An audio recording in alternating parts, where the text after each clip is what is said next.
चाहे कोई एफआईआर कर ले, चाहे कोई धमकी दे ले, हमको डर नहीं लगता। हम तो पब्लिक के लिए सवाल पूछते हैं सर। ना हम संबित पात्रा से डरते, ना आपसे डरते, ना अनुराग से डरते, ना मोहसिन नजर से डरते। अगर डरते तो यहाँ ना बैठते हम। अमीश भाई, अब मैं बोल लूं? जी जी जी, एक एक करके बोलेंगे तो बेहतर है। हाँ, लेकिन आपको मैं बता दूं, संबित पात्रा आपके पक्ष में सैयद शाहनवाज हुसैन जो बीजेपी के प्रवक्ता हैं, फॉर्मर कैबिनेट मिनिस्टर हैं, उन्होंने ट्वीट करा अभी कि अमीश देवगन संबित पात्रा को बोलने दीजिए। धन्यवाद, धन्यवाद। वो बहुत एक्सपीरियंस्ड है और तभी शो देख रहे होंगे, इसलिए उन्होंने ट्वीट किया होगा जरूर। Thank you. मैं इतना कहना चाहता हूं कि देखिए, आप रामराज की परिकल्पना की चिंतन कर रहे हैं और ये सवाल वाजिब भी बनता है कि रामराज्य कैसे आएगा। मैं सिर्फ एक लाइन में पूछता हूं, क्या सोनिया गांधी रामराज्य ला पाएंगी, राहुल गांधी रामराज्य ला पाएंगे, या नरेंद्र मोदी रामराज्य ला पाएंगे? मुझे लगता है इसके लिए डिबेट करने की आवश्यकता नहीं है।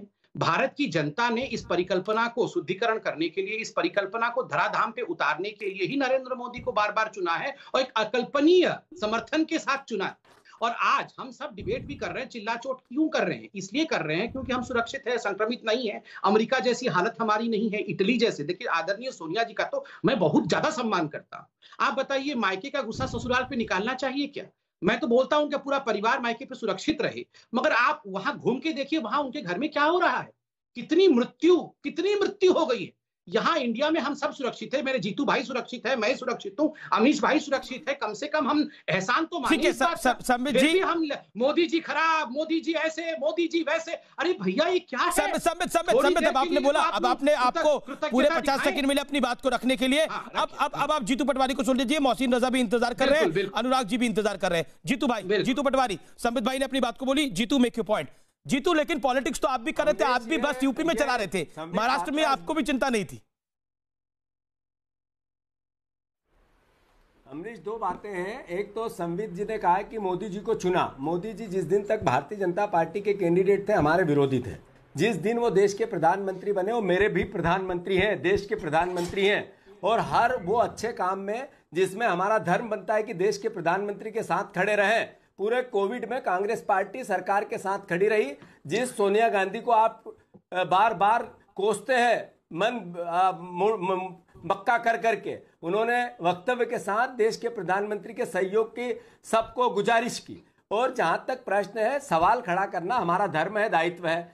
आप इस बात को ये कह के कि मोदी जी आए तो रामराज की परिकल्पना होगी, कि सोनिया जी आई तो रामराज की परिकल्पना होगी, वो 10 साल जिसमें मनमोहन सिंह देश के प्रधानमंत्री थे और ये 6 साल जिसमें नरेंद्र मोदी जी देश के प्रधानमंत्री थे, लोगों के मूल स्वभाव में दुख ज्यादा मिले कि सुख ज्यादा मिले?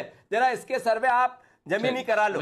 आज अभी कोविड-19 में तो सर्वे होगा, एक तरह से जितनी परेशानी है, इसमें आपको उनको सुधारने की बात करना चाहिए। आप जीतू पटवारी की बात का भी जवाब देना, लेकिन एक बात बताइए, आपने सुबह से कई ट्वीट करे, आपने एक ट्वीट करा राम मंदिर को लेकर, अच्छी बात है वो ट्वीट करा, लेकिन मजदूरों को लेकर आप लोगों ने एक भी ट्वीट नहीं करा।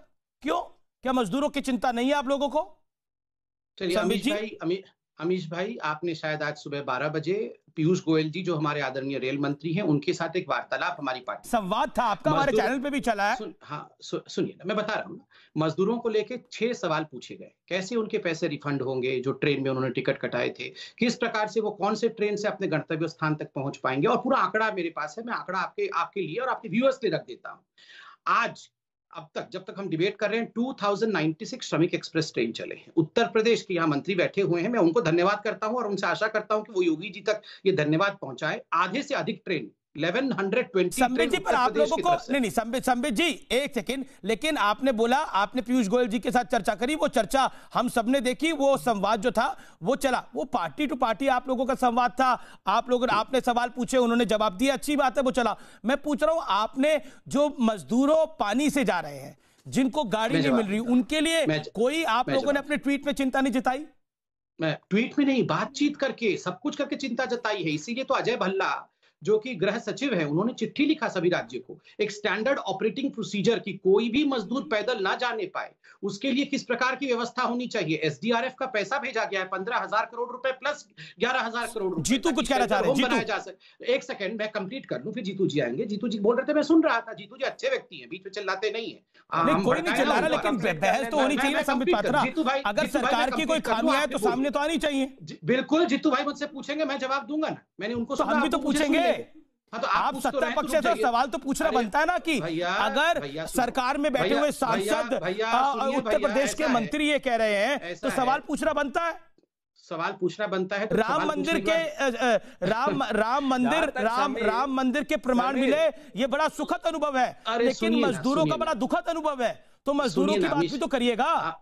अमीश भाई, मैं बात ही कर रहा हूं मजदूरों की। आप अगर थोड़ी देर मुंह बंद रखेंगे और कान खुला रखेंगे तो आप उत्तर ना ना मेरे कान भी खुले, मेरा मुंह बंद नहीं होगा, सवाल पूछे जाएंगे, सवालों की धार भी होगी। नहीं संबित जी, आप कह रहे हैं अपना मुंह बंद कर लीजिए। आप, मैं कैसे मुंह बंद कर लूंगा अपना? आप सुनिए पहले, मेरा तो काम है सवाल पूछना। के बारे में सवाल पूछना। संबित जी, आप इतने वरिष्ठ आदमी हैं। नहीं, आपको सुनना पड़ेगा भैया, ऐसा थोड़ी होता है। जब ऑपोजिशन पार्टी, देखिए ऑपोजिशन पार्टी से बड़ा ऑपोजिशन बनने की कोशिश मत करिए। वो सुन रहे हैं, हम बड़े शांति से धैर्यपूर्वक उनको जवाब दे रहे, तो आप क्यों नहीं सुनना चाहते हैं? देश को मैं आपको नहीं सुना रहा हूं, मैं देश को सुनाना चाहता हूं। मैं देश को सुनाना चाहता हूं कि भैया हम क्या कर रहे हैं मजदूरों के लिए। मैं आपको स्टैंडर्ड ऑपरेटिंग प्रोसीजर बता रहा था, ये मजदूरों को जानना जरूरी है।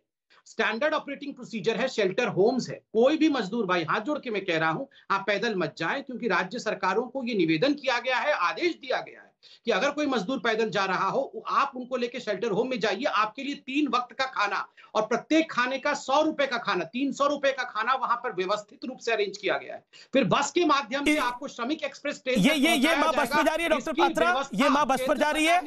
जो बच्चा अपने माँ बाप को लेके जा रहा है उसको क्या बस मिल गई है, उसको ट्रेन मिल गई है? ये जवाब देना पड़ेगा आप लोगों को। तो ये राज्य सरकार की जिम्मेदारी है, बिल्कुल जवाब देना पड़ेगा। और कौन देगा? हम नहीं देंगे। ये लेडी पंजाब से आ रही है, आगरा में इसकी ये तस्वीर आई, बिल्कुल एक तस्वीर वाराणसी की है, क्या करिएगा? आप पंजाब सरकार से भी पूछिए और उत्तर प्रदेश सरकार से भी बिल्कुल मैं पूछूंगा, मैं भी जवाब दूंगा, बिल्कुल पूछूंगा डॉक्टर पात्रा।